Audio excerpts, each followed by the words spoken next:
pleasure to welcome Patrick, not back to the A, but to the A on another day of the week to give his lecture this evening, titled The Autopoiesis of Architecture,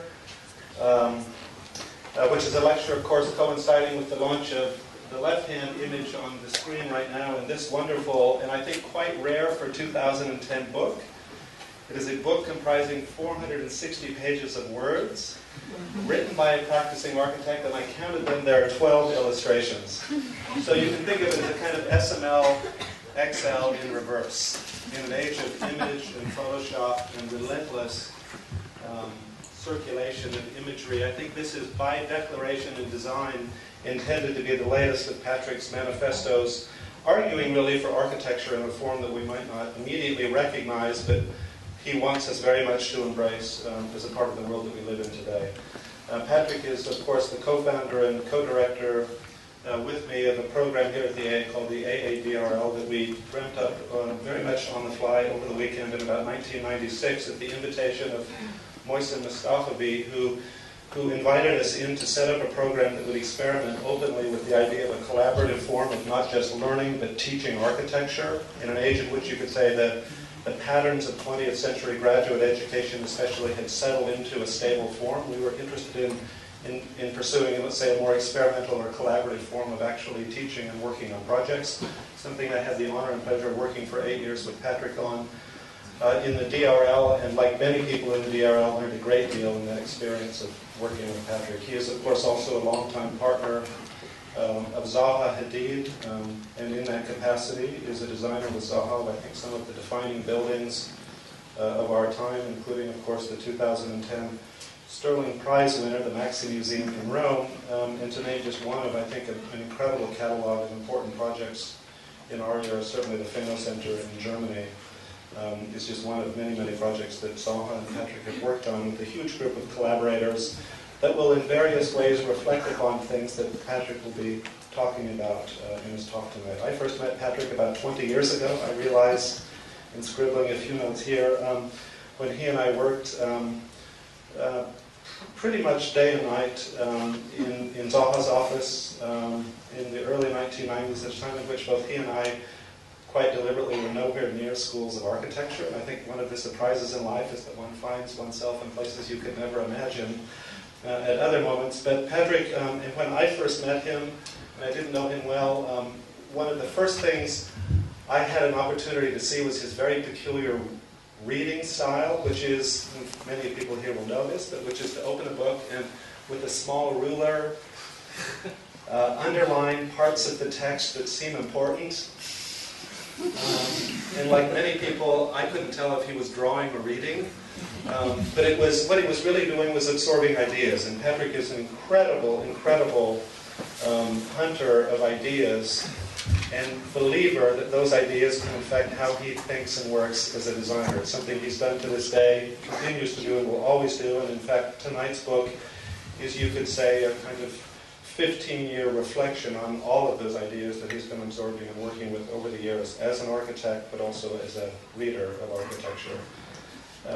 He is an architect, and a unique kind of architect today who believes in architecture as a body of ideas, and not just simply as a professional service, most certainly, or as a professional practice, but that more than anything, that work that we do as architects is related to a larger belief in what the ideas of architecture, or the idea of architecture, can be in the future. His lecture tonight is about the ideas that make architecture a discipline all its own, with, as Patrick says, its own logic as architecture. The subtitle of the book is A New Framework for Architecture. It is a sweeping, universalizing, almost unique appeal today to the idea of architecture as a kind of system of ideas. And that's, I'm sure, what will make up a large part of what he'll be presenting in the book summary tonight. His ideas, like his language, and indeed I think like his body language, are sometimes out there, animated in many ways. Patrick can be dogmatic, relentless, but I think above all is provocative. And I think provocation today is probably one of the rarest qualities in architectural culture, and I think what you will see tonight is in a way an extension of that belief that to provoke is to be an architect or a designer working at the forefront of architectural culture. These have been, and I think always will be, part of how Patrick works. In 1997, when he and I launched the DRL version 1.0, Patrick gave a talk at this podium, which was titled Materialism and Morality. And I just wanted to read you, and I thought Patrick might enjoy this too. 13 years ago, these are the first 3 or 4 lines that opens his talk that evening, which, as I recall, was given without images. The year we launched that course. His first line was, "I would like to call myself a communist." I'm not an activist. I have chosen to try and build a life of architecture professionally as well as academically, but in this process I continue to suffer, as many architects do, from capitalist society. I'm not sure how much Patrick suffers today from capitalist society. That's a question for all of us about ourselves, I think, and not just about Patrick, but as always, I think he focuses questions on our own thinking in relation to architecture. He remains, though, I think a decade and a half later, utterly committed to the idea of questioning and openly questioning his role and activities as an architect and how, in fact, architecture can operate in the world. In addition to being a teacher here at the AA, and at the Angewandte in Vienna and in Innsbruck, where he's been a collaborator and a co-teacher with Zaha in studios in all of these places. And for the last 10 years, consistently, he has taught throughout the world in various visiting appointments at Yale, at Columbia, at Harvard, and many other places. And with Zaha, I think, remains absolutely committed to the role of teaching alongside building and thinking architecture. And indeed, I'm almost sure it's the case that Patrick has published more student work around the world than any other teacher any of us could imagine. But again, as part of a larger project to communicate the ideas that are happening within a studio and where they might lead.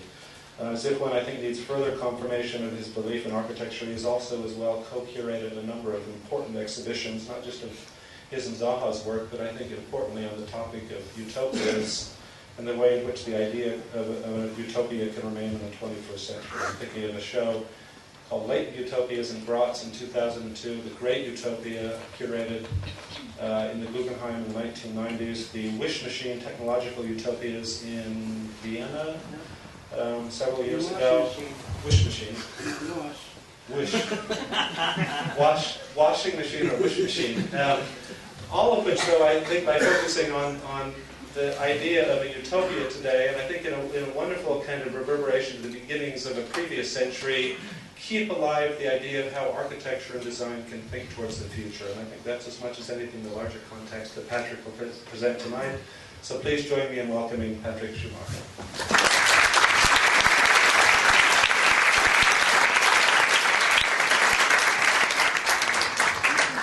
Right, thanks. 1, 2, 3. Can you hear me? Good, excellent. So it's a pleasure. Thanks a lot, Brett, for inviting me here to show this work, which is exactly, in a sense, started 13 years ago when I gave this lecture, announcing that I'm a communist. And 13 years later, I can announce that I'm no longer a communist.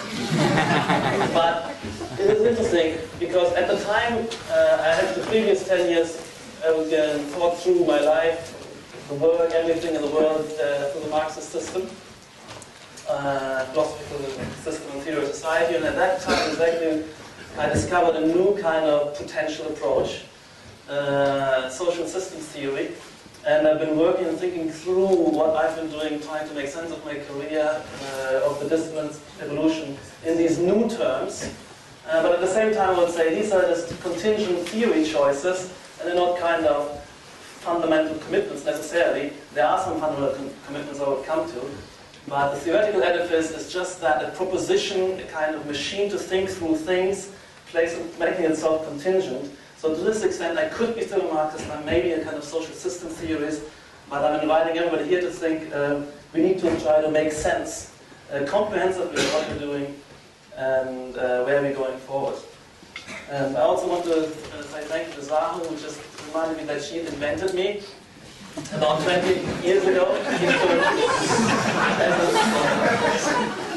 as an architect and somebody with ambitions, and to a certain extent it's true. I mean, when I saw her lecture in 1988, I really thought, next to Eisenman, Rem, and a whole bunch of other creatures, I thought this is much more powerful, this is much stronger, much more honest, and she's really, in her lectures, telling us how she works, what she's working on, and not just kind of showing up and this simulating what she's doing. So, and ever since we've been kind of working together, and it's really great. And a lot of people working with us are here, which is great. At the time me and Brad were there, it's maybe 5 people, swelling up to sometimes 20 people, now we're 400 people, which is amazing, which also means something with respect to trying to guide and instruct and be responsible for leading such a machine. I can still put up a quote from Marx saying, art is not a mirror which one presents to or reflects reality, it is a hammer with which to shape reality. And I also like this one. I love the one who works and invents to construct the house for the Superman. And I think that sensibility is important. I'm sure a lot of people share this here, that who we are as human beings, as individuals, but also as a society and as groups in society, is up for reinvention, continuous, permanent development. We're very surprised what's coming along and what we can make out of ourselves. I think that's the sensibility, both as Nietzsche and Marx, and I'm still subscribing to that. And to a certain extent, this piece of work is this kind of hammer with which to shape reality, as far as I'm concerned. Perhaps it's even a weapon, no longer in class war. I've kind of shifted that, but in kind of what I call style war. And we'll get to that. But I learned a new button today, which means I can switch that off and move on without a slight swoosh for a short while. So I'm trying to whip up some frenzy of anticipation, so if you all go and buy the book, I will try not to go too much into detail, but just kind of circumscribe and tell you what it's about, what it means, what it could be useful for. And then I think at the end we'll have some questions, and I'm also promising that in the springtime or in the new year I will have a seminar series where we can start collectively discussing these ideas. So it's been a great sense-making effort for, in terms of my career, making sense of my work, my artistic and our artistic ambitions. But it is a kind of description of the discourse, as I call it, the discipline in terms of its key categories, in terms of its discursive structures, its method values. But it's not only a description, it's also trying to explain why we talk like this, why we work like this, what this means. So there's a deep respect and humbleness, in a sense, with respect to the history of what had evolved in terms of intelligence, in terms of a disciplinary apparatus of categories and methods. And I want to understand why these things persist, why these things mean so much to us, why, for instance, we are so obsessed about aesthetic values and the formal resolution of a construct. And so it's a great rationalizing effort, making sense and understanding the meaning of these structures, but it also becomes selective to a certain extent and is turning normative. When I'm kind of selecting those elements which can't cohere together into a system, which then tells me what I'm doing and how to move forward. And I'm just putting out a challenge. Think of anything you've ever wanted to know, worried about, or puzzled about in terms of architecture in your work, and I challenge you to have an answer which fits systematically with respect to all the other answers you might desire. That's the kind of challenge, and that's what you can do in an individual essay. And I've published 50 essays over the last 15 years, but that you can only do with this kind of vehicle. And there's a history of these vehicles in architecture and all other major disciplines, or major, what I call function system society.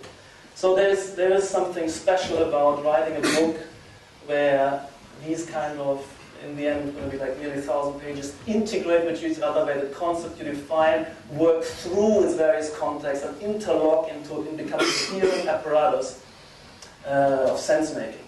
And I think this leadership claim which comes to it, I mean, I'm cocky, I'm so happy this is out after all these years, and I'm kind of provocative, but to be provocative and make a heavy slogan, you better have subtext and the detail to back this up, to come out. And so there's a leadership claim, yes. As I said earlier, we have 400 architects working on projects on all continents, all sizes, all types of programs. And I want that that we know what we're doing, and that what we're doing in one arena is not, in terms of principles, contradicting what we do in another arena. I'm teaching students in different circumstances, different topics, different projects. And again, the whole point here is to make sure that the different efforts of myself is not getting in each other's way and continuously backtracking and denying and undoing what I've been doing the last week or a year ago. So that you have cumulative build-up of research and expertise.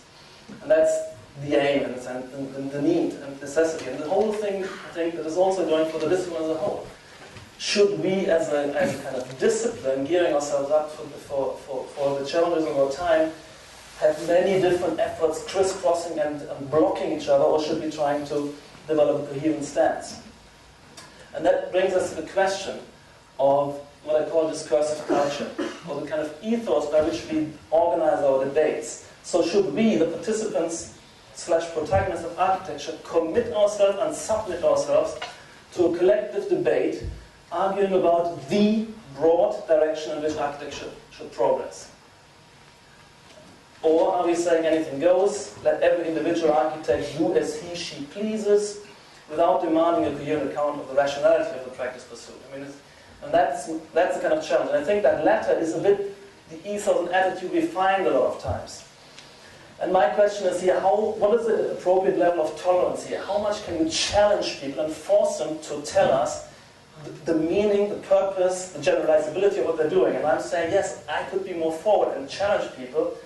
I think that needs to be accepted or tolerated, I would argue. I'm kind of asking for this kind of new sense of discursive culture, because I believe that it's time for this. I mean, I think that kind of sense of anything goes pluralism, where we had the free roaming of ideas, the browsing of ideas, was right at its time. Was the time, the era when modernism, after 50 years of cumulative principle building and rolling out the whole system of reconstructing urban environments across the world for 50 years, when this really went into a deep crisis. At that point, we didn't know where to go. At this time, the solutions the discipline had developed were bankrupt. Clients and people worked elsewhere. They didn't want to go into these kind of satellite cities out in the greenfield where everything was separated, zoned, and repeated. They didn't want to work, or these kind of working environments of the greenfield factory sites or administrative silos were not vital no longer. So there was a huge kind of need to open up, to have free brainstorming, browsing, questioning everything, bring in philosophers, deep questioning of what we're doing, what we're for, what the principles is. Everything was bankrupt, and as Charles Schenk said, this housing estate which was dynamited after 15 years. But I'm saying this kind of deep questioning and letting the thousand ideas flourish doesn't deliver in terms of the real work to do other, postmodernism, deconstructism, disintegrate, and we're back to modernism, back to minimalism. There needs to be the conclusions drawn out of these criticisms and new discoveries, and I think there were a lot of discoveries. And I think that's what I'm standing for, and that's what I think the kind of slogans of parametrism trying to do. So, and I believe the question is, could there be several incompatible, for all we know, equally valid directions? Well, even if there are equally valid directions, we got to collectively decide. We can't go in 5 directions at the same time. We are not certain which is the best direction, but if you have a project, you want to do something, you got to decide, and you got to home in on a project. And the good news is, that's what we're doing already. A whole generation is already working on the principle under the kind of umbrella of what I now call parametrism. It's just a description, but we have to decide, and somehow the discourse, which is different from an organization where you lead, instruct from the top down, perhaps, but in reality, in our office, there's also kind of discursive formations. And the school, again, is different than an office. There's less hierarchy and more kind of bottom-up communication, but there still could be direction. But the discourse has no, obviously, everybody is equal participant. I can be kind of attacked by a blogger from Australia, and you can come at me here, but still there's a convergence. There's a kind of the ethos of culture, the culture of debate, I think, you should recognize that we have to this collectively go somewhere, and I think that's what we're in fact doing. I want to just amplify and enhance that. So even with individual practice, you gotta have coherency, I would argue, collective practice, aggregate practice, even more. And so that's why I'm trying to construct what I call this kind of comprehensive treatise that delivers a systematic theoretical edifice. Not in reinventing the wheel, on the basis of a very, very detailed discourse analysis of what has evolved and holding on to it, understanding why it persists, why it is deep. And as Remus would say, at the scale and tenacity which certain things persist, they must mean something. And you have to find out what they mean. And then you can find functional equivalence, you can improve, you can forge ahead. And you need this kind of theoretical edifice for that, I would argue. So I will bring back the... So that's what you find here in Volume 1. It's going to be deeper in Volume 2. This is a framework which is descriptive and kind of becoming normative, selective, a kind of rational reconstruction of the discipline. And Volume 2 becomes much more aspirational, becomes about how we're trying to inject and upgrade our game based on what we've learned here, and through new challenges, new expertises, new kind of techniques, new design media. At that point, I will also elaborate parametricism again in a deepened way. I will have a whole chapter on organization and upgrading organizational intelligence and pattern making.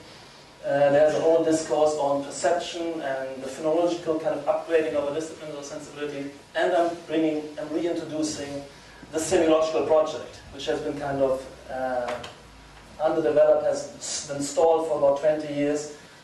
Didn't get very far, but I think there's a way to push that further. So some of the themes of Volume 2 are, let's say, aspirational things which you can't observe yet. They are genders, but I hope I'm building up the credibility in Volume 2 that there's, some of you, I get a buy-in and trying out some of the things I'm trying to do. I don't think it's, well, it seems, all this when I'm talking seems deeply anachronistic.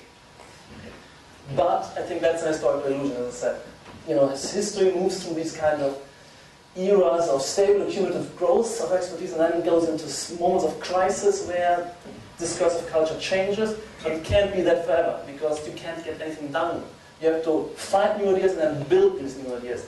And that's why we're in a new era where you can build systems, but they are what I call post-metaphysical theoretical systems that set themselves contingent. They are deliberately designed, they're designed constructs, and that ask to be judged not primarily by their rather abstract premises. Don't look only at isolated statements, but look at the total, the comprehensiveness, its internal coherence, perhaps its mnemotechnic elegance, as well as aspects of its capacity to make sense of what goes on in architecture as well. You have to judge by the plausibility and coherency of the practical conclusion it suggests. And you also find here, I made an effort to draw out at the end, you kind of collected 24 theses which trying to kind of be punchy and show why this work makes a difference. It's not just a kind of contemplative work, it carves ahead and makes a difference. So that's why I have these theses. The philosophical underlying approach is what I call radical constructivism, or what is called radical constructivism. Which means to a certain extent, I understand Marxism, it's the kind of the theoretical approach. You start with material base. It's still valid. There's another system which I think it's discovered has been more detailed out, is more up to date,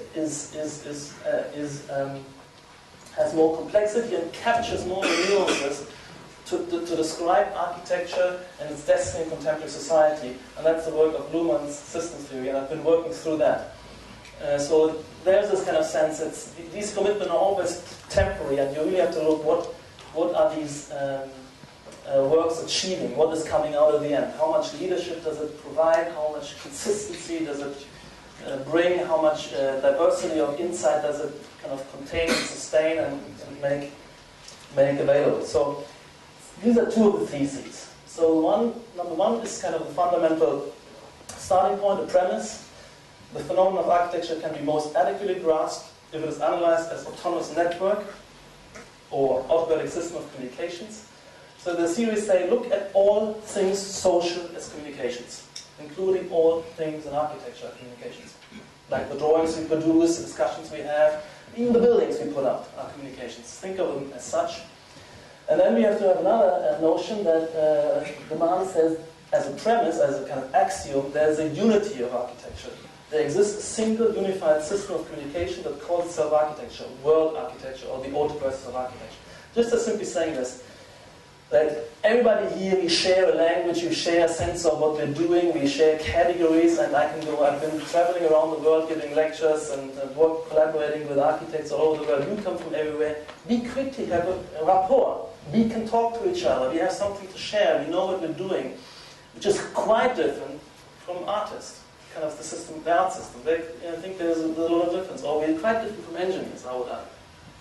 So there's something simply as a starting point. And this kind of system is simply that anything we say, you could kind of pick up and connect all these utterances, all these drawings. They're circulated in the internet and they connect potentially with each other. And anything which is thrown into the network can be picked up and have an influence anywhere else in the network. And that's the communication system. That's not yet a theoretical edifice. But the description of this communication system is done through a kind of theoretical edifice, which becomes the self-description. Can only be done in writing book-length treatises. There's no other way to produce a self-description for the discipline. So architecture theorizes a specialized system of communications, a discourse, rather than this classifying buildings. Or here, this is one of the first paragraphs of the book. Usually we're talking about either architecture as a set of artifacts, fine buildings, or it's a kind of domain of knowledge, or it's a professional practice, and I'm saying that all of these now interpreted as communication, and then getting into a network of communication, because I can talk about the building, and I can make a design decision based on an utterance, and there's a lot about, of course, communication media which are coming into play here, that we have to focus on published, of course, utterances and drawings, which make up this discourse. And so to describing that discourse or system of communications and understanding its key operational types, its key communication structures, which are all self-produced and ongoing and evolving, and nobody else from outside is kind of neither a kind of philosopher nor politician. Nobody else can, tell us what is coming out of this evolution process. And the description of that is the unified theory. And it's got to be comprehensive to be kind of valid. If you leave out huge aspects of the architectural reality, then I don't think you're convincing. So, and the unified theory unifies partial theories. Often the discipline evolves, but you have lots of partial theories developing, but nobody knows how to integrate them. In physics, you find different domains, or in the cognitive sciences, there are different approaches, different separate studies in psychology, and then there's a kind of effect and attempt needed at a certain stage to try to see how are these different researchers' results, which all develop their own categories, all their own kind of terminologies. How can they be brought together? Are we sure that they're kind of coherent? Can you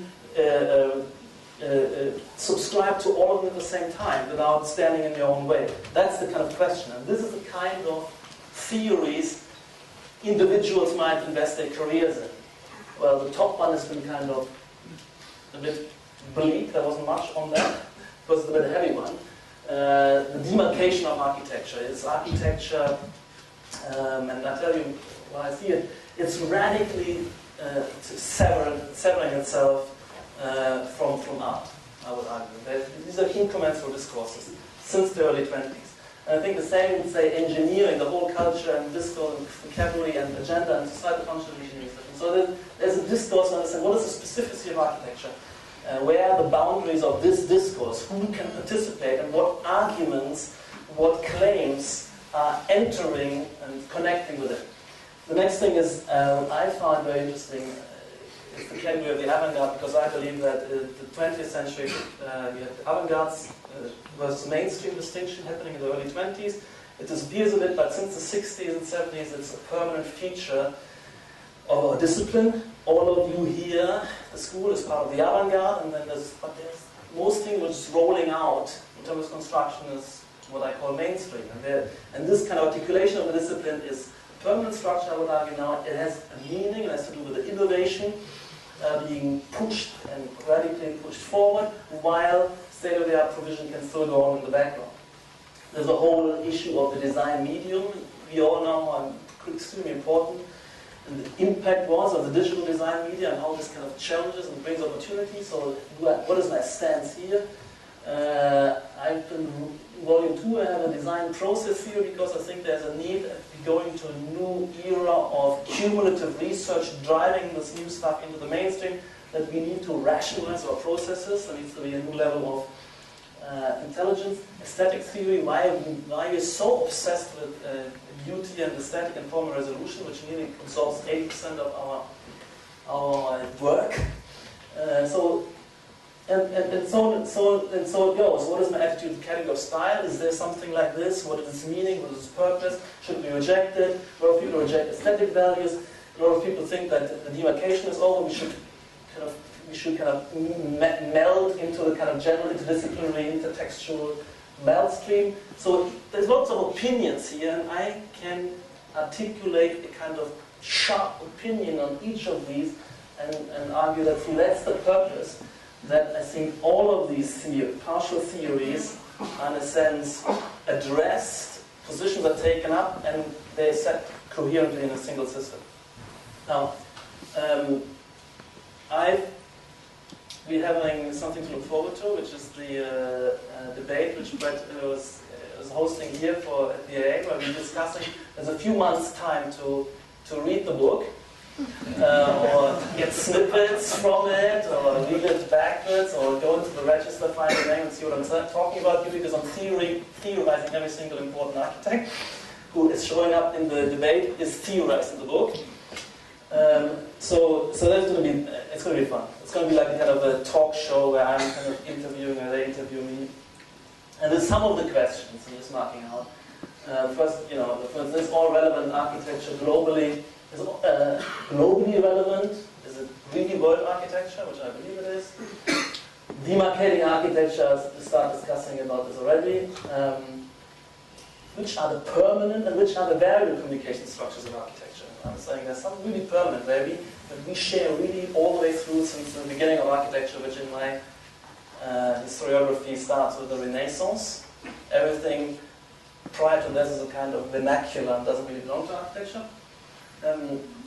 What is the role of architectural theory? Can there be architecture without theory? I would say no. It doesn't mean that everybody has to be a theoretician, but there have to be theoreticians around to guide the kind of innovative thrust. Is the category of beauty still valid within architecture, etc.? The design media. So some of these questions, category of style, will hopefully be areas of debate, and again, it will be nice to see the challenges and the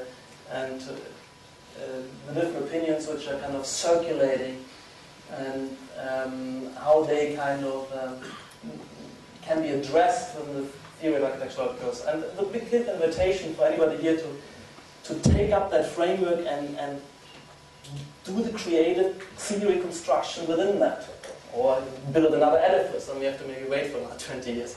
But in fact, I will tell you guys that another edifice is difficult because my edifice is built on a monumental edifice of social theory, which took 30 years to construct and absorbs everything which was the 20th century had to offer intellectually, and I'm just popping on top.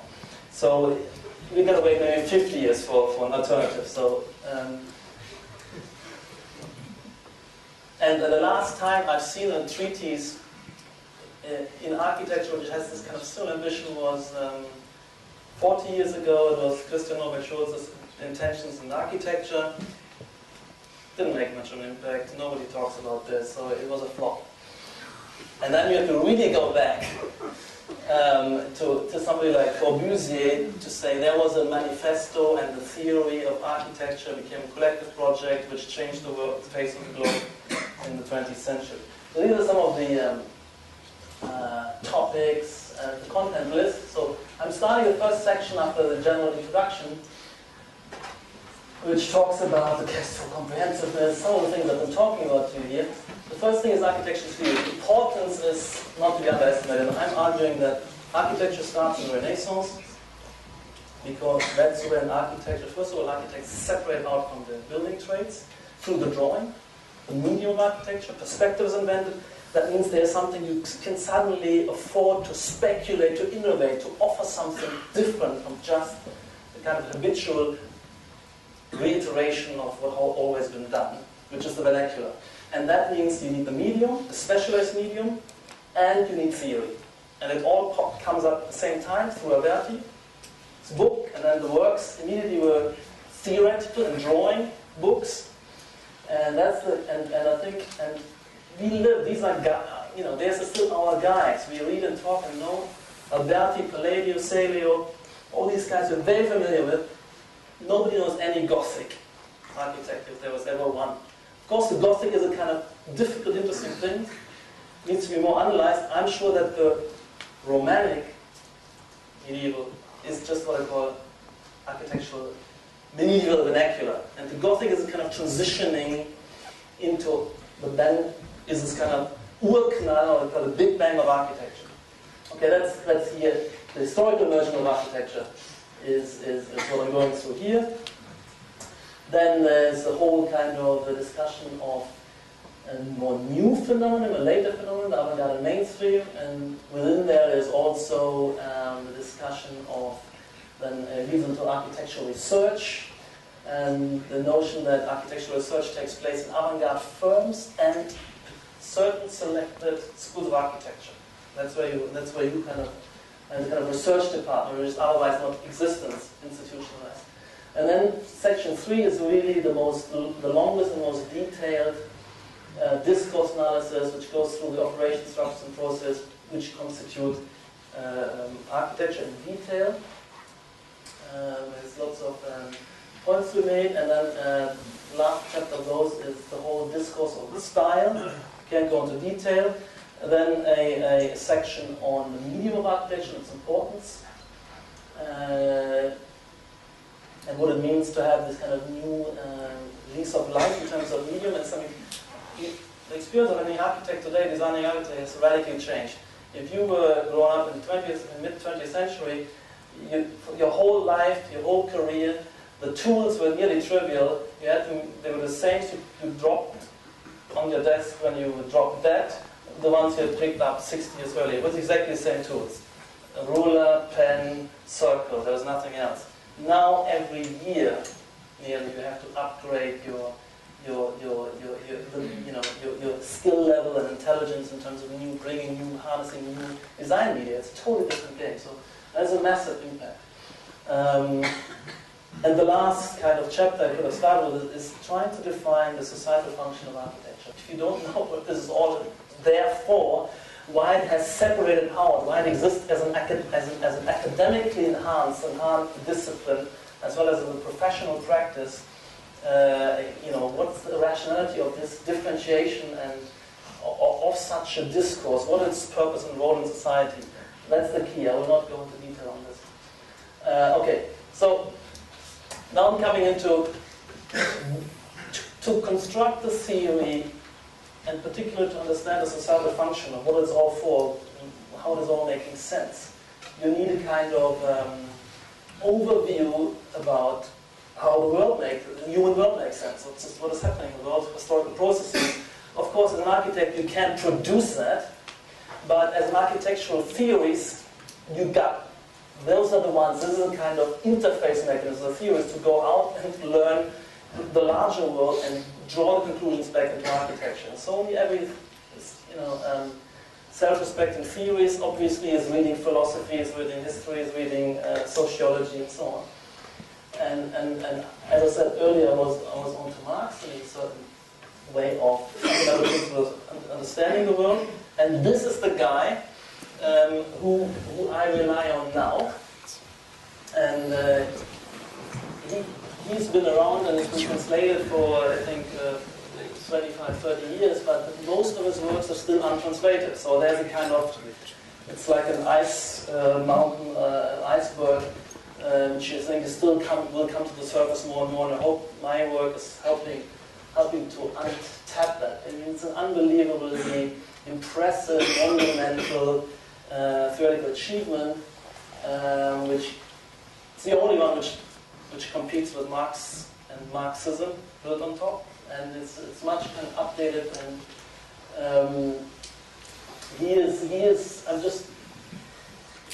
lead you to, and you will learn a lot about this theory and approach in my book. And he is kind of talking about, first of all, society as a system of communications. As Marx said, it's a kind of material reproduction process. You know, we are biological creatures. We have to feed and flourish and reproduce, which is true.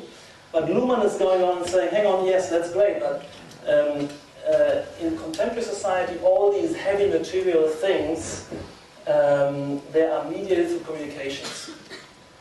And I believe that's true. So if even the most heavy material shocks you could get, you kind of go into a car crash, or you kind of get sick, or you, the bottlenecks, the problems you face, or you want to rip yourself across the earth with you know, to be in Australia next week, all these heavy material things are mediated through communications, and that you are kind of respected communicator and versatile communicator is what matters. So if you're lying there, the question is, have you health insurance?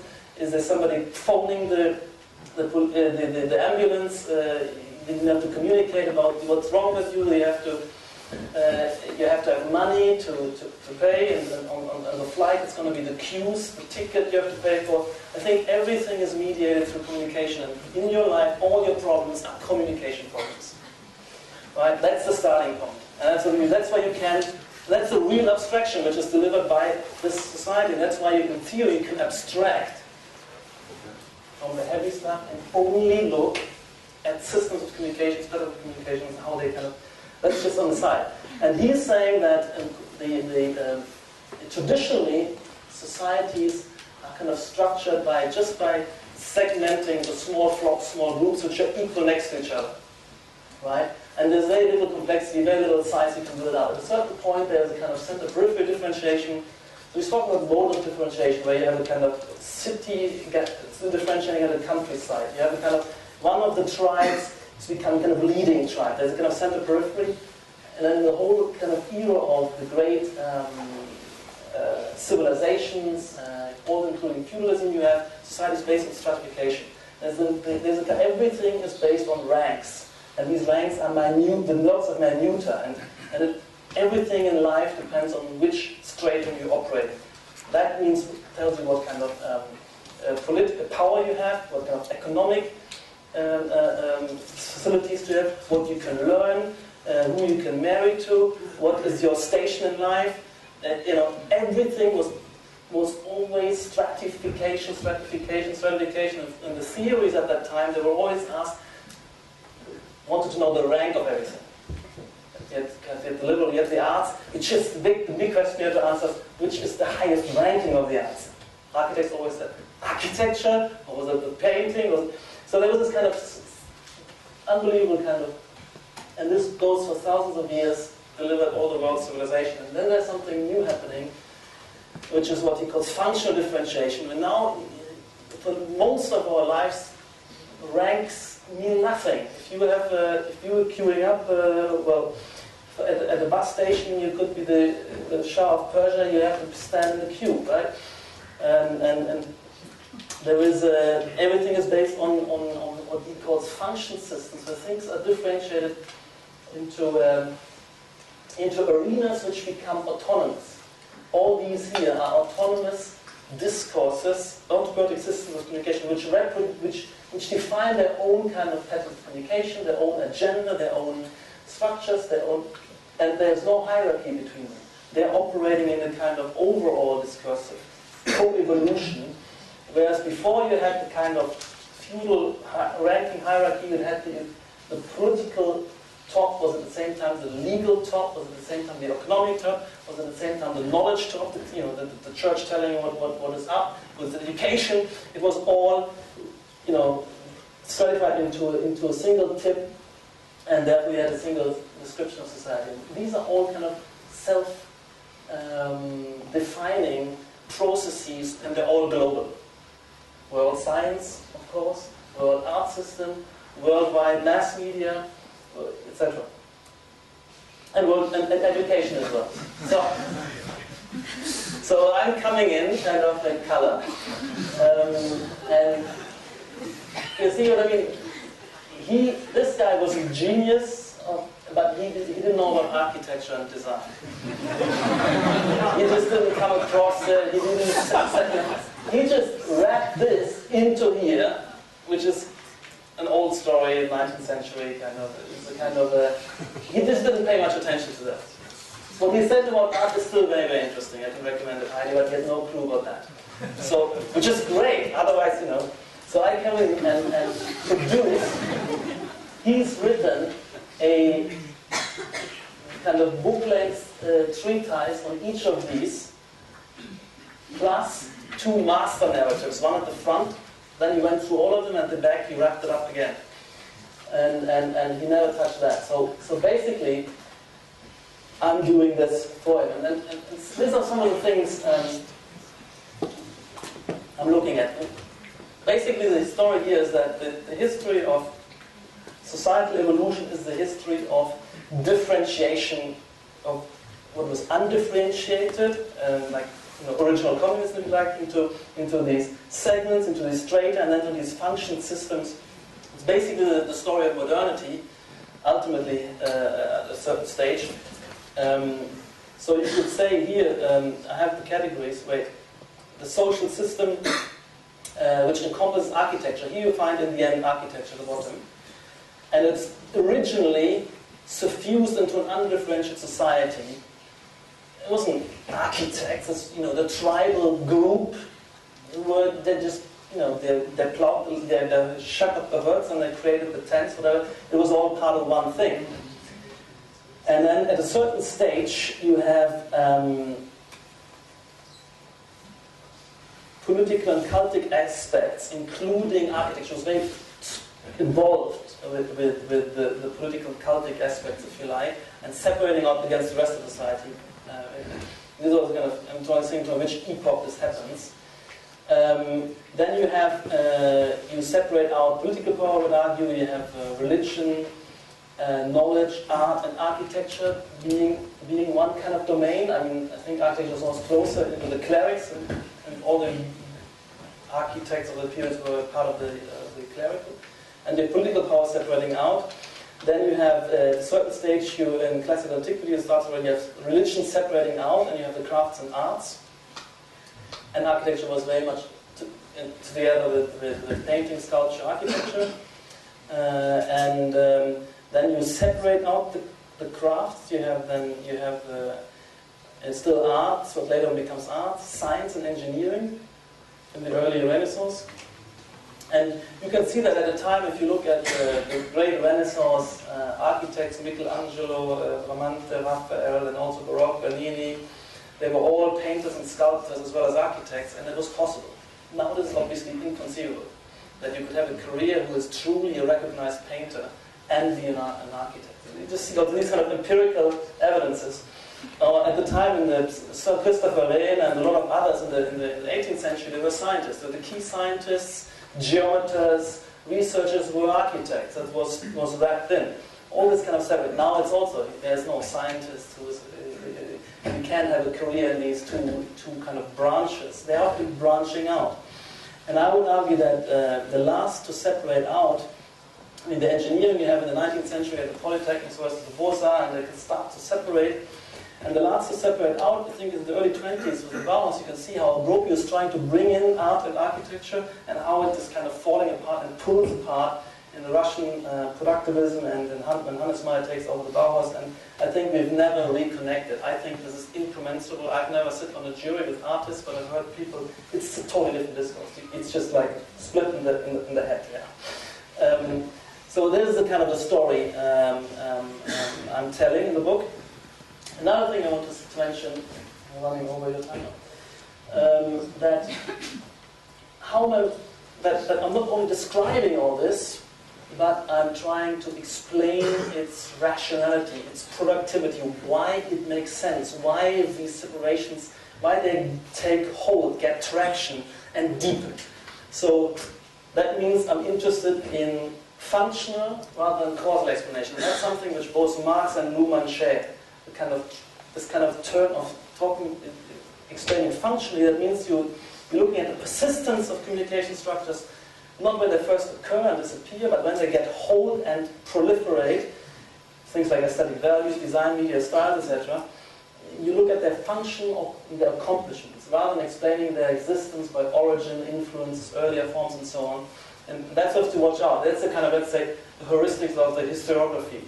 And I think that's the heuristics of the overall treatise, because I'm not only describing and building an edifice, but there is this kind of rationalization, functionalization of everything within it, and how it kind of adds up into an overall purposeful machine with forward drive for society.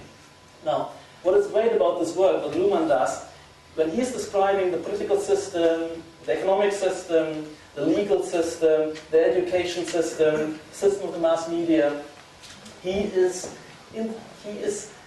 developing a conceptual grid which unifies these descriptions, because what he observes that although they're radically different and incremental, they, as function systems, as fundamental autonomous subsystems of society, they face particular exigencies, which makes them, they have structural similitude or structural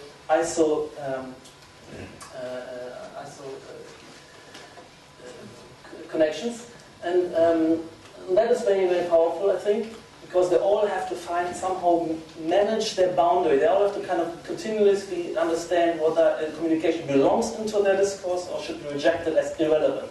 There are certain things they have to do. They have to continuously observe what else is going on in society and adapt themselves to it, make themselves relevant. So they have similar tasks, and they develop parallel structures.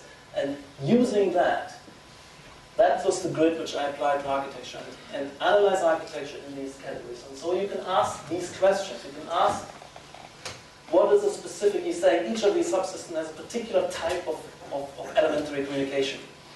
Right? For instance, in the economy, it's kind of transactions, payments. In the science, it's all about each communication is somehow like a truth claim. If it isn't a truth claim, it's not part of the game. So you can ask the question, what is an architecture? What is here the elementary type of communication which defines to a certain extent the discourse? And I'm saying it's I will not tell you this. And he's also saying each of the discourses is structured by a fundamental binary distinction, what he calls a lead distinction. So you can ask, what is the fundamental lead distinction of an architecture that pre-structures all the further structures of communication? So he has a category of lead distinction, which is, I will later on tell you what it is. And he has a series of other ones. He has binary codes, programs. Each of them, which is also interesting, has a specific medium. Right? And I'm saying we have the medium of drawing and modeling. We're not just talking. Can you imagine just by talking design a kind of a huge complex building? Of course not. So the whole discourse depends on a specialized medium of communication. Can you imagine a kind of economic process just by talking about things? You need money, you need kind of electronic money, you need accounting systems. There's each of these has a specialized medium of communication. So that needs to be discussed. And they all have their particular societal function, which needs to be identified, and to rationalize what's going on there, etc., etc., etc. And each of them have developed, and that's quite curious, reflective organs, reflection theories, so what we're calling self-descriptions. And so we know we have architectural theory, the legal system is jurisprudence, the education system is pedagogy, political system is political theory, and these are not sciences. Science is its own influence for discourse, and I'm just want to say architecture is not science. And for instance, but that's not generally understood. A lot of the jurists think that jurisprudence is the kind of legal science, the science of legality. But that's nonsense. It doesn't stand up. It is a different game. It's altogether different. So that's very important that we have this kind of reflection theories, self-descriptions, in the science and its own self-description, which is epistemology and the philosophy of science. And they only exist, in a sense, the only vehicle for producing these are these full book-length treatises, and each of the function systems has these fundamental efforts in political theory, etc. Now, I'm an even greater system builder than Luhmann, because he's never produced the kind of synthesis of all his categories across all these are the different subsystems, and these are the basically categorical ingredients which subsystems get the subsystem to work. And the work on this table, I've been working on this for quite a long time, is a puzzle solving, and it's also a decision making. These are design constructs, and I'm saying theories are like very complex design tasks. And I have the kind of system building urge which is much more intense than Luhmann's. And it was very helpful because I realized some further systematizings which he doesn't have, and I think I'm correct with some of those points. But just to show you how this reads, let's take, let me see, I have pulled this out, what this kind of notion of lead distinctions is. No. So I'm saying, for instance, in architecture, the lead distinction is form versus function. Everything in architecture resolves around this. And it's important that it's not a single category. It's always a distinction which starts off a system of distinctions upon distinctions upon distinctions upon distinctions. As Saussure told us, there's nothing but there's no positive terms. Everything is distinction. Now look at some of the other ones. In science, it's theory versus evidence. In the legal system, it's norms versus facts. In economy, it's price versus value. And it's transient. I mean, you know that everything in the law is always about the norming of fact and the judging of whether facts fit to norms. In an economy, it's always about whether a price reflects a value. And in architecture, you can really find a discipline like giving form to function, norming facts, developing theories for evidence. I mean, this becomes to me very convincing and compelling. Just as an example, and there are lots of other in here where you feel that, wow, there is something fundamental going on. And you can, let's say, if you pick up architecture and see that its self-demarcation is primarily against its immediate neighbors, last shed, it's not art, not engineering, not science, basic operation is design decision, lead distinctions, form versus function, the binary code, which is in a sense the evaluative layer of form versus function. It's a kind of double code of beauty and utility. And the programs which give concrete value to these abstract codes, etc. You can go through here, and this line delivers a kind of summary statement, of course, very compressed, condensed, of the theoretical edifice. And you could, I'm sure I should read that now, maybe not. I have it at the end of last page of volume 1. I'm using the table to draw a kind of, in 4 sentences, to condense the theory into a kind of nuclear, which brings up all the key categories and shows how they interlock and make sense. And I think you've learned that and of course you need these levels of summary. I've learned it from very old days as activists. You need to craft your slogans. Then you need to craft a kind of 3-paragraph version, and then you kind of build up. And it's important to have these levels of summary and as communicators also. And that's why also I put the table there, I put the summary statement, I put the 24 theses there. One is, for instance, there is no architecture without theory. Another one says, resolute autonomy, what I call self-referential closure, is the prerequisite of architecture's effectiveness with an increasingly complex and dynamical societal environment, precisely because it's so complex out there, and we cannot be forced into knee-jerk responses. We have to kind of separate out, develop processes of intelligent response, drawing a lot of factors, accumulate a lot of inputs, and then work with them, and then bring the output. You can't that's why we have this autonomy. You can't come in the client and tell us what to do. That will be disastrous, because there's only one thing myopically in his mind, and all the intelligence and accumulated wisdom of the discipline is kind of shortcutted. And the outcome, whenever you do what your client tells you, certainly not going to be architecture. And you know that. And the same as when a politician comes in and tries to tell you where to go with architecture, it's just simply the end of architecture. That's what Hitler and Stalin did. They just stopped architecture. So if architecture has nothing, it isn't this kind of intelligent, autopoietic process and self-organizing evolution. What else do we have?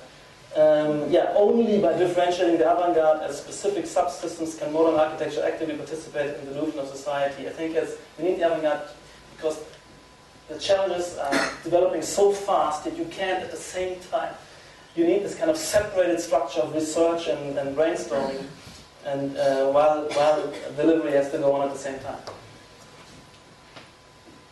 And this is what I just said. In a society without control center, architecture has to regulate itself and maintain its own mechanisms of evolution that allow it to stay adapted within the ecology of co-evolving societal subsystems. That's what our task is, as avant-gardists, to develop, to innovate.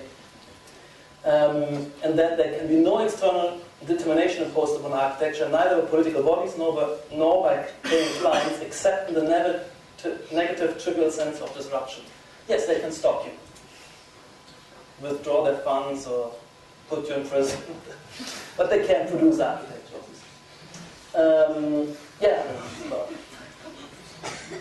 A few more. Something about aesthetic values, about architecture depends on its medium, and that everything in architecture's communicative constitution is geared towards innovation.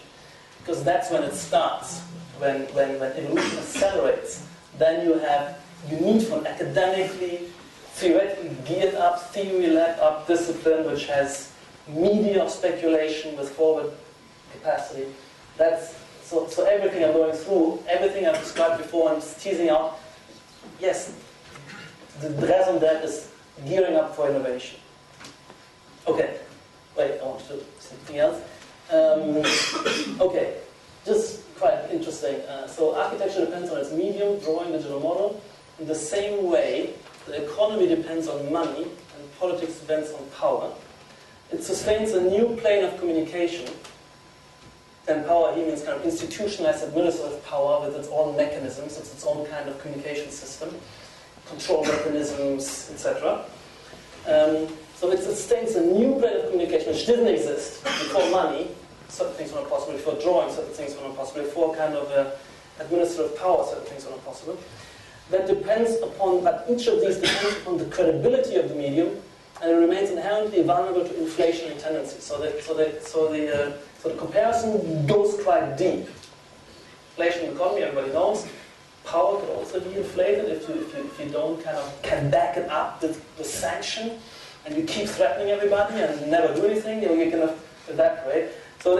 And I think in the drawing it's clear, what you need the drawing is this. Imagine before you have the vernacular, you just build another hut next to the one which was already there. Now we're talking about 5, 7, 8 years ahead, huge amounts of money, investors, stakeholders, engineers, planning ahead. You have to get the buy-in to create something which is, complex and vulnerable to uncertainty, deep into the future. I mean, of course, you can't just say, I have an idea, listen to me. There's a whole kind of sophisticated elaborate process of building up that project outside of reality, in this medium, in these kind of systems of modeling, drawing, and so on. And you can do a lot with them, but at the same time, do we really get the buy-in? Do we believe in these kind of drawings? And there's there's this new medium which of speculation, of dreaming up, of projecting it, and there's also the danger of inflation. I'm saying this in a school like this, and in other places maybe more about it, that there is an inherent danger of inflation. Inflationary use of these kind of medium. And that happened in certain eras, and you can draw this, And to a certain extent, in Corbusier could, in a few diagrams, draw kind of a whole city, but this was backed up by a whole kind of series of rationalization procedures. But some of these drawings become kind of inflationary. Just a little aside. So these are the kind of comparisons which happen over and over and over again in the book, where you compare across these function systems and have a new and different perspective on the things which you're familiar with in architecture and you're doing. And here's another one which I quite like: modernity. So I was talking before in terms of the economy. Before the market, before what you had in the economy was in fact part of this kind of stratified system it wasn't an economy in the way we talk now. Basically everything was based on forced labor. You were served, you were handicraft, you were locked into that activity. Not only were it clear what you had to do, you had to work. Now you don't want to work. You had to. It was prescribed exactly what you're doing because you were the son of the baker. You would be a baker, and how to do it, what to produce was minutely prescribed. And this was what everything, the whole economy about this kind of coercive system. And you have the market is just an enormous kind of liberation of letting loose of letting. So that is kind of market oriented liberalism economy. That's modernity itself. And it is the whole thing here is innovation. Now you can continuously reallocate, and we can continuously find themselves in the economic process. Political system, the same as democratization. Before, obviously, you had this kind of hierarchy. You were locked with this horrible dynasty and kind of decrepit system, and again, everything was frozen into this. And like this is the kind of huge accelerator, innovative progress. This needs to be this on a political system. You require that. You need a democracy where the competition about ideas, the political discourse, political parties competing, continuously rewriting the political game. The legal system is positivism because you had God-given law, which was always the same. For thousands of years, the whole game was stabilization. All this, and now it's suddenly innovation, continuously revolutionizing, like Marx said.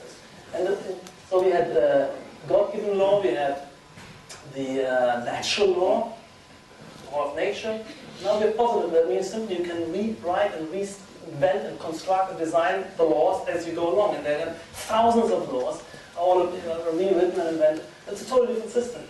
In art, you had before the kind of mimesis, you had what we call the self-programming of the art. And in architecture, I was wondering, okay, this is great. What was it in architecture which delivers this shift from a kind of stable reproduction into something which is a kind of accelerator, innovator? And I believe it's the concept of space. When used in that level of abstraction of saying architecture is about construction, the kind of composition of space. You're no longer saying architecture is the kind of the redrawing, the mimetic reproduction of a handful of known edifices or building types. It's redo the church, the palace, the villa, and so on. I think that's the spatialization of architecture is what is the kind of positivism, democratization, etc. So these are kind of parallels I find interesting. I think I should wrap up soon, but this is some of the. I've done further systematization of some of the categories which do on this. So the lead distinction here is form versus function, which in a sense is representing the distinction of the system, architecture as a system in an environment, the rest of society, represented in architecture. That's why it's such a powerful lead distinction. Form is the internal references, form is what we're continuously producing, and the function is what we continuously have to kind of watch out for, the world reference, the external reference. So the distinction of system environment is folded back into architecture as a lead distinction, form and function.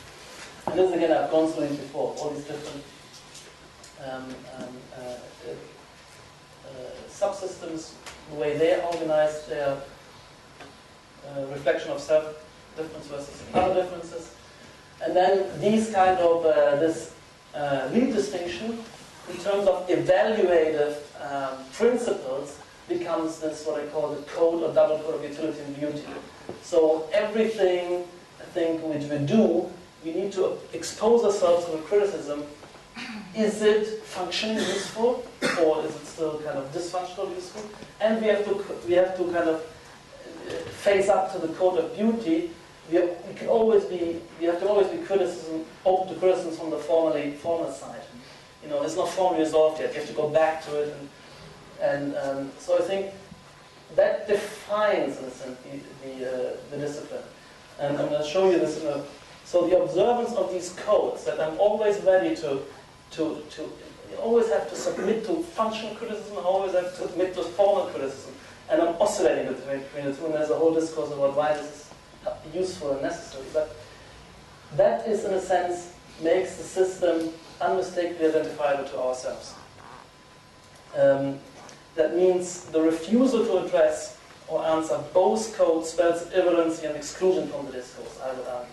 So, for instance, if you refuse to address the code of utility, You say, well, that doesn't interest me, that's functional, dysfunctional, I just like it. Then you get rebugged. That's the boundary operation. You're out. Because you're not belonging to architecture.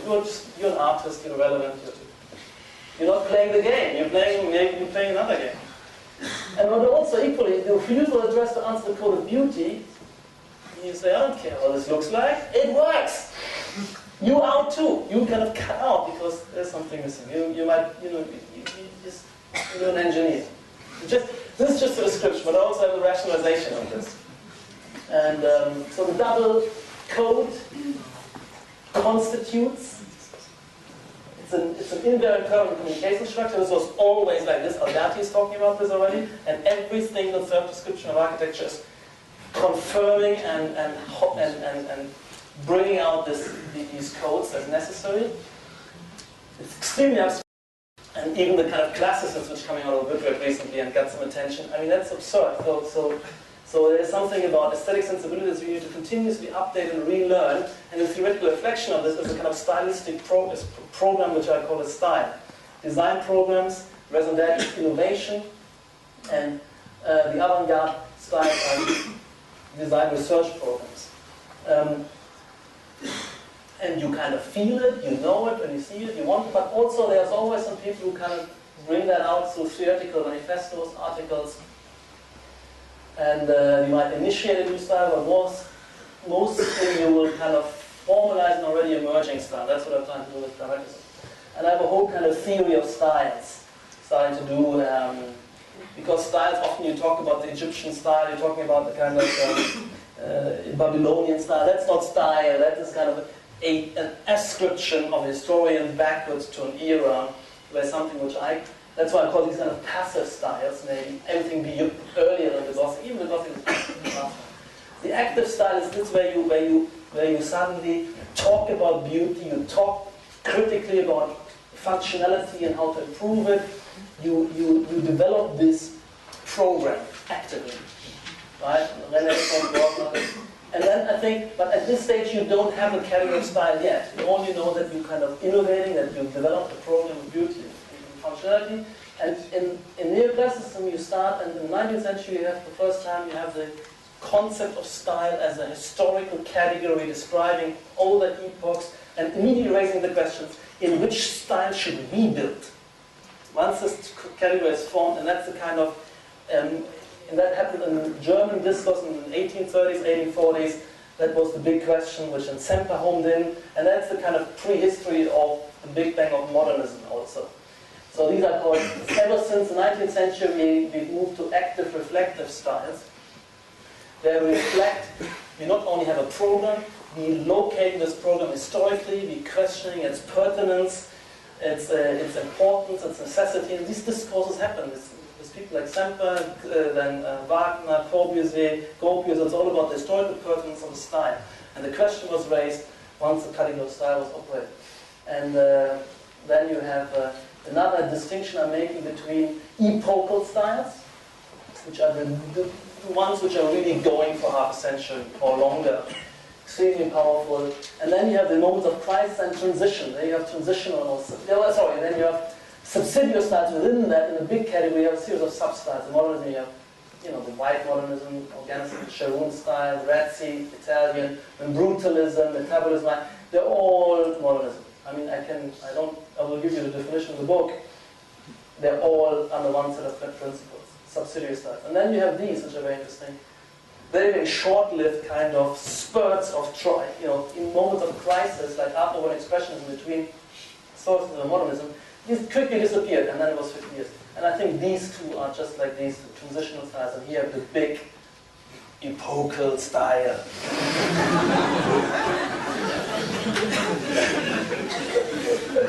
Then I have this one, and I believe it. I mean, we gotta have a discussion about this.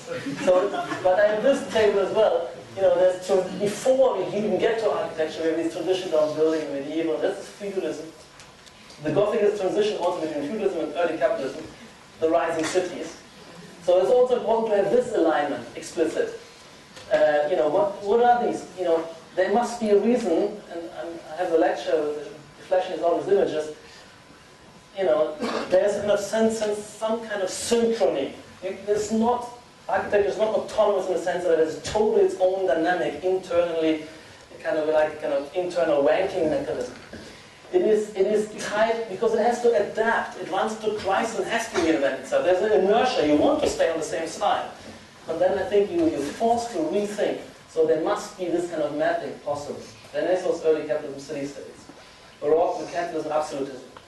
Neoclassicism is the bourgeois capitalism in the early nation-state. Modernism is the Fordism, international, socialism, I'm saying, because it's not in the Soviet Union. There was socialism all across Europe, and there was a kind of socializing tendencies. And then I would argue, here we're talking about global post-Fordist network society, something like this. So I'm coming to parametricism. It's argued for within the framework and grounded in the framework of this comprehensive theory of architectural autopoiesis. In a sense, I'm talking about a unified hegemonic style. I'm calling for this. I invite you in. A lot of you are already on the route. And, but it's important that it can be guided and argued for by a unified theory. And parametricism is what continues the autopoiesis of architecture. I don't see anything else on the horizon. Tell me. Tell me what it is. It's not just a vague approach. You've got to have a program which defines, you have a functional and formal heuristics. So it's supposed to be new attention, and that's what it looks like here and everywhere else. And I've been often saying, why am I only showing my stuff? I mean, all these ADs, and I have to thank Herrn obviously for inviting me sometimes to talk and to take this book project on. All these issues are parametricism, right? It's a huge convergent movement, I think. Some of you have the historical illusion that it's kind of disappeared because of the crisis. I mean, that's very myopic. I don't believe that 1 minute. The investment in this stuff continues, and it's a kind of it's a very, very temporary kind of setback, perhaps because these things are still at the moment relatively expensive to do. And there's a kind of conceptual definition of it. The advantage is simply this: the intensification of relations. That's what our life is like. This is what is on the poster outside. This is what it's all like in classicism, including modernism, and that's what it starts to look like. Just in these few pictures, totally different world in terms of medium. We're not talking about drawing a line with a ruler, a square, rectangle, or triangle, a hermetic fixed thing which cannot make any connection to anything else, which is inert and dead, and you have to invent it and place it down. There's something bottom-up emerging processes where form is kind of evolving according to forces to constraints. It's a totally different way. And we are working on this, doing kind of the line, plane, volume kind of game in these little flicks. There's versatility, there's kind of adaptivity potentially, there's coherency internal. And that's the kind of work which we're projecting forward and recreate the face of the earth by these tools. I truly believe that. I mean, instead of rolling out these ever same mass-produced houses or going back even to a classical one big axis and things left and right, we gotta be more intelligent than that. And what's that? These are just a few hints. I mean, you know the stuff, and that's what we're working on. And I just wanted to come to that. This is a kind of final slide nearly where I'm saying you can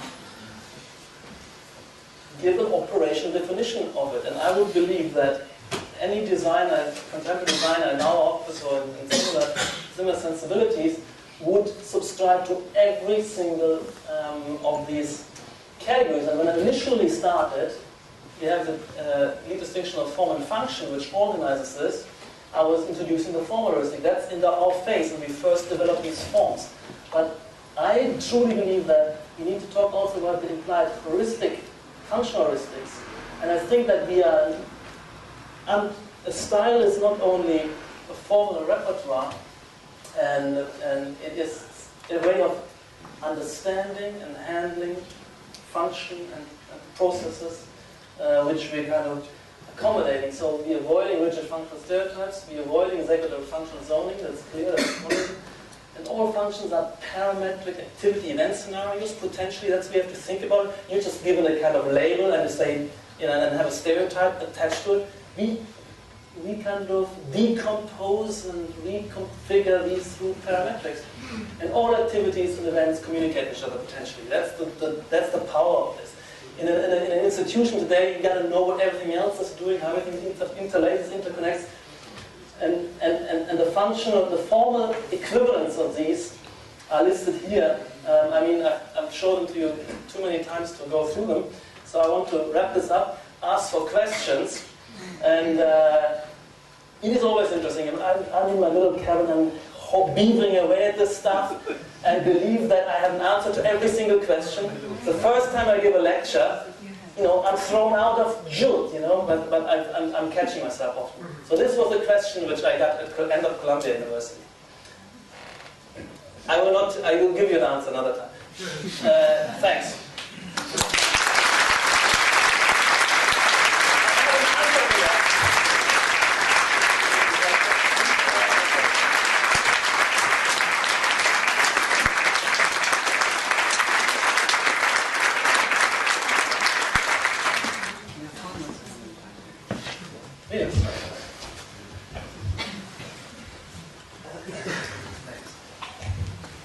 Hello, thank you for this lecture, Patrick. Very, very interesting, very exciting book. I'm looking forward to read it. Just a quick question. When you were talking about architecture, the chief categories you were addressing were function and beauty. That is like utilitas and velustas. What happened to the third one? The fermitas, the structure, the durability? It migrated into the engineering. Yes, but how would you put the trajectory of its disappearance in your argument? Well, it's a general trajectory of differentiation and specialization, which marks societal evolution. And I don't believe all this discussion about the kind of breaking down disciplinary boundaries, which is a lot of them discussed, it's a kind of illusion from the perspective of philosophy. The philosophers were talking about intertextuality and melding all the disciplines. I think that's perspectival illusion, because the philosophers is the exchange hub. They have to draw on everything, abstract and redistribute, so that there's kind of conceptual learning between disciplines. Now, I think the third one has migrated into engineering. Yeah, that would be the answer. But at the same time, also, what had happened since well, I'll leave it at that. That's another question.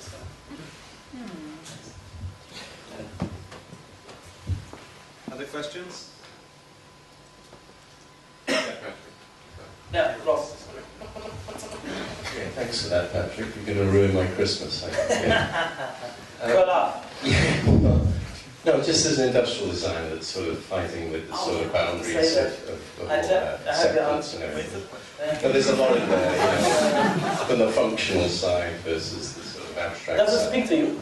Yeah, a lot, yeah. That's why I say ruin my Christmas, but I hope we spend it together. I just want to ask you if there are sort of continental cultural differences of acceptance, meaning the East being able to accept more the complexity. So there's a sort of disconnect in translation. It's lost in translation, where there's another language. But because they're people who can deal with more complexity, do they respond better to what you're saying, parametrically, as opposed to sort of Teutonic model? Well, you mean in China? Yeah. Well, or even the Middle East.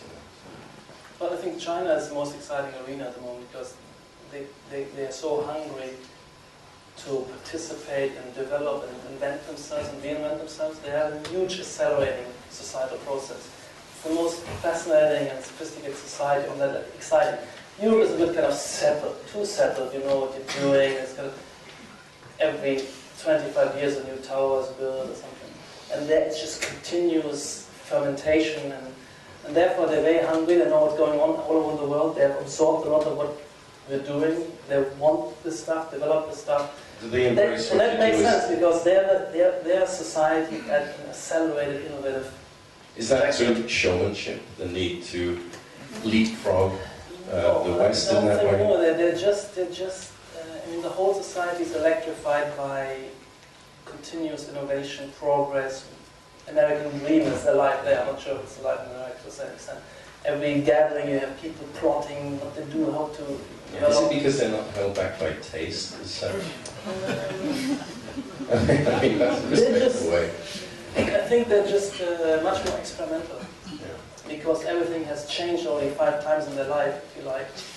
But let me use that, your intervention to say something else in terms of the demarcation. I believe that the design disciplines, and all of them, are 100% included into a single autopoiesis. So that's why we at the office, we find it easy to, do interiors, to do furniture, but also to broad life fashion. We understand it's the same kind of categories which drive the same sensibility. So I'm saying art and engineering is really very, very different mentalities, but the design disciplines are fully one kind of culture. Yeah, right. That's what I believe, and that's why I think this is one discourse, which is not perceived often because on the universities are often they're called separate disciplines. But again, we have to watch out. I think there's one set of different disciplines which are ultra-stably separated. So architecture is fundamentally different, I think, from engineering, from art. But it's not. But within the design disciplines, there's a kind of strong connection. Yeah, I'd normally challenge you, but I mean, the thing is, I know what you're doing with Zaha these days, and it's quite extraordinary. I mean, the things you showed me recently, they look like renderings, but they were real. They're kind of incredible. And you don't want to be judgmental on the basis of functionalism, which is often the case within design, because you can pick up the object and you can evaluate it in your hand and dismiss it very easily. So this dialogue or this discourse between art, functional aspects, and then the sort of more abstract aesthetic aspects. It's a really powerful debate. But the point here is very important, which I haven't come to. It's the last chapter of Societal Functional Architecture. The functionality is not engineering durability and that the switch doesn't break off.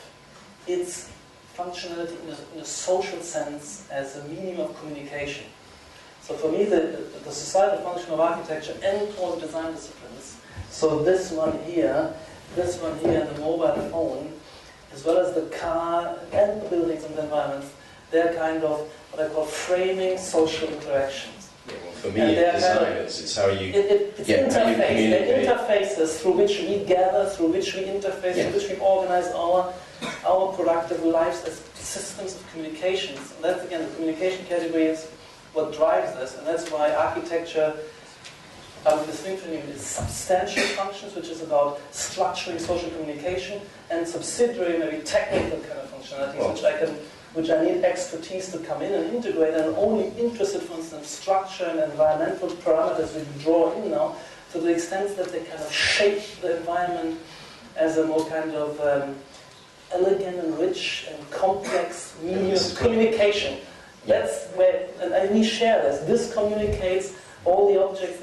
All of this is under the category of interface of communication. Well, and expressing the potential of the times in which we live, because I think we live and work below our potential, way below. I've been through whatever factors they are. I'm fighting all the time with and these the engineering aspects. is concerned with the stuff which is inside, which is not in the technological domain, which is underground, which is machines, which is and the interfaces that our expertise comes in by articulating and making that into communicative substrates which organize our lives. And you can imagine that this is really a powerful medium. There is no society which ever existed without structuring, stabilizing their relations through space, through distinctions in space, through changing, through self-ornamentation, clothing, through tool, and imagine, how you could have a complex. We reminded who we are by where we are, and all the structures of complex society rolled out into space.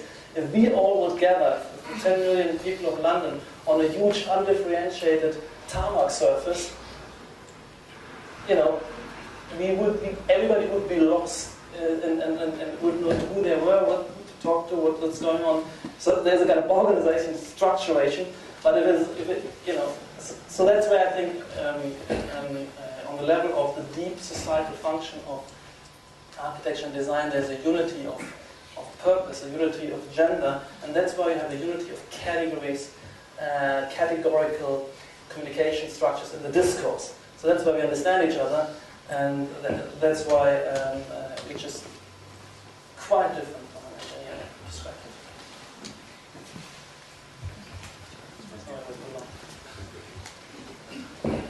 Yeah, thank you very much for this radically constructive but also instructive speech. You talked about architecture as a communication. So I think you based your theory maybe on some empirical studies. What kind of studies? Empirical studies.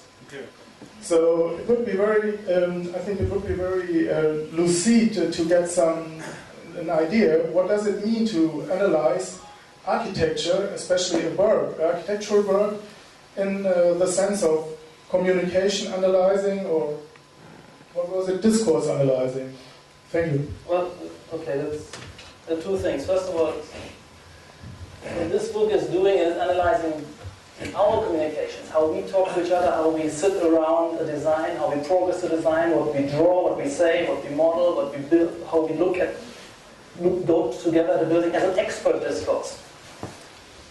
So that is one thing. The other thing is that the buildings, the physical build works and the drawings, they're all in one plane of communication. You can visit the building together and discuss stylistic questions, questions of form, resolution, questions of functionality, or we look together at a drawing, or we describe each other. So that's the internal discourse. Buildings are also then released into society as our kind of contribution to the structuration of all communications. Every single communication system, every single social act takes place in environments which are designed, which are crafted, which are layered, and every single act of communication is, let's say, enhanced and harnessed by industrial design elements and artifacts. And all of that, global environment and architecture, is our expertise. So we have to distinguish communication within architecture and the final product released out there and how it structures communication. And then we have to reflect that into our discourse, which we haven't done very much. Intuitively, we know. You know when you design that you have to watch out the nuances of the expression, whether it's understood, whether, the kind of, this what I call a semiological intelligence. We have intuitive, we have a sniff for it, we gotta know how to do it, otherwise we couldn't succeed, but there's a huge gap in theoretical reflection. There was attempts made in the 70s, which didn't go very far. And I made that a kind of challenge. It's a key cornerstone, a big struggle the last 2 years, in particular this summer, in terms of volume 2 in the semiological projects. To think through, I think it's the heart and core of it, which makes it so different and so different from engineering. That we have to understand our designs as communication design, as interface design, and we need a kind of semiological theory, and we need to construct consciously a design program and process for bringing this home. And that's one major part of Volume 2, which we call the semiological project. We're starting to work with it with some students, and then I'm kind of rethinking it. What are the key decisions we have to make in categorical and theory to set this up and make this really successful and get traction, because the postmodern stuff didn't really get traction at all. There's one here.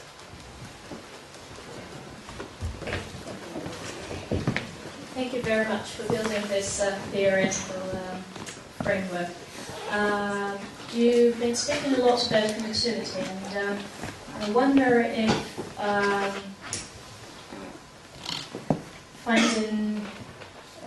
talking about the development of architecture and the styles and the stages of architectural progress, you find any coherence or logic in the connection with the development of other societal functions like politics, economics, or law? Yeah. No, absolutely. I agree. I do find that, particularly with the socio-economic restructuring, which I call post-fallism, that becomes very, very clear. For instance, if you and it's always useful to do it in historical steps, so you at least compare two periods. And in terms of epochal styles, I'm comparing modernism versus what we're now trying to do with pragmatism. And on the socio-economic side, it's Fordism, the era of mass assembly line reproduction, which established a huge leap forward in terms of material plenty, but it was certain processes with certain urbanistic expressions, architectural expressions, which are no longer vital and productive for the next development stage. So you can look at all of modernism as this, and it's so similar to the way the factory is organized, to the way kind of the bureaucracies of this era are organized. It's always a principle of separation of domains, specializing them. They could be radically different, and then each of them repeating. That is, you can analyze every modernist building, the Bauhaus is like this, separating all the different wings, specializing them in depths, window pattern, whatever, and then repeating. And that's because of the city, that's every bureaucratic corporation, that is every production process of modernism, and we're totally different. What happens now is, in a sense, we're in an era where we don't believe that this is innovative enough. Now we're talking about an era, we had this whole discussion about work environment, work process, corporate organization, the economic process. Instead of having these huge integrated hierarchical conglomerates, we have kind of network clusters of firms. Your career, you have to continuously reinvent yourself. You have to update the productivity of what you have to do, so you have to continuously reconnect, recommunicate, know what everybody else is doing to see how you refit into the continuously evolving network. And that's where you have to be adaptive, malleable. That's why spaces cannot be separated out, disappearing in a little corridor, a little cell. You have to observe and understand what everybody else is doing continuously, so you have to come together into dense networks, multiply affiliated, connect. In this connection thing is, of course, with mobile phones, with laptop, with flying everywhere all the time, with talking to thousands of people per day. That's much more like it. Instead of sitting somewhere, I know what I'm doing, beavering away silently, which delivered the, and the cities must look in a certain way. That's why it happens spontaneously, and then you look at it and you really kind of analyze the principles and set these principles as a project, even an artistic project, forward.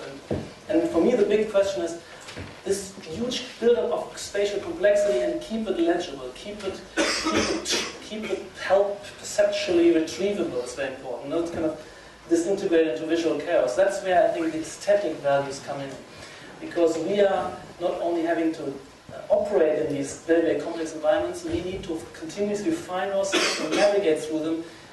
These environments function through our perceptive, cognitive navigation of them, through our semiotic navigation of them. That's where they function. They're not just functioning physically, they're functioning cognitively. And that becomes a very, very interesting project where you need to kind of, it becomes a project of aesthetic articulation. But yes, it is this kind of complexity of the socioeconomic discourses which breaks down all these separations also between work and leisure, learning and working and leisure, and this kind of continuous intensity of connection. That's the big kind of headline. Intensification of relations within the building, its parts, and of the building to its surrounding and kind of network. And you find, that's just one example, I think, where and see similar things in